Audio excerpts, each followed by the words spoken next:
நீங்கள் பார்த்து கொண்டிருப்பது 24 நியூஸ் தமிழ்.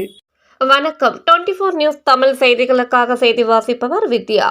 சென்னை அம்பத்தூர் அருகில் அமைந்துள்ள கள்ளிக்குப்பத்தில் ஆனந்த முதியோர் இல்லத்தில் ராஜஸ்தானி சங்கம் தமிழ்நாடு சார்பில் முதியோர்களுக்கு அன்னதானம் மற்றும் மருத்துவ பொருட்கள் வழங்கும் விழா. சென்னை அம்பத்தூர் கள்ளிக்குப்பத்தில் அமைந்துள்ள ஆனந்த முதியோர் இல்லத்தில் ராஜஸ்தானி சங்கம் தமிழ்நாடு சார்பில் சங்கத்தின் சார்பில் முதியோர்களுக்கு அன்னதானமும் மற்றும் மருந்துகளும் வழங்கினர். இந்நிகழ்ச்சியில் முதியோர்களை உற்சாகப்படுத்தும் நோக்கில் கரோக்கி இசை நிகழ்ச்சி நடத்தப்பட்டது. இந்நிகழ்ச்சியை ஆஸ்கரன் ஜெயின் அம்பத்தூர் அவர்கள் ஏற்பாடு செய்திருந்தார்.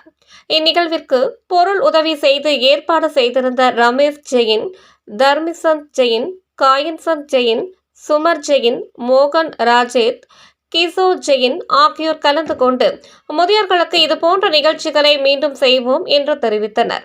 இதில் கரோக்கி இசைக்கு ஏற்ப முதியோர்கள் அவர்களுக்கு பிடித்தமான பாடல்களை கேட்டு அவற்றை பாடச் சொல்லி மகிழ்ந்தனர். இது பார்ப்போரை ஆனந்தத்தில் ஆழ்த்தியது. இதுபோன்ற நிகழ்வுகள் இனி தொடரும் என்று நிகழ்ச்சி ஏற்பாடுகள் தெரிவித்தனர். அதனைத் தொடர்ந்து ஆனந்த முதியோர் இல்லத்தின் மேனேஜிங் டிரஸ்டி கே நாராயணன் அவர்கள் வந்திருந்த அனைவரையும் பாராட்டி அவர்களுக்கு நன்றியை தெரிவித்தார். இதுபோன்ற நிகழ்வுகளை மற்றவர்களும் ஆனந்த முதியோர் இல்லத்தில் செய்யும் பட்சத்தில் முதியோர்கள் தங்கள் மன கவலைகளை மறந்து அனைவரும் ஒரு குடும்பத்தார் என்ற சூழ்நிலையில் நோய் நொடியின்றி ஆரோக்கியமாக வாழ்வதற்கு வழிவித்திடும் என்றும் தெரிவித்தார்.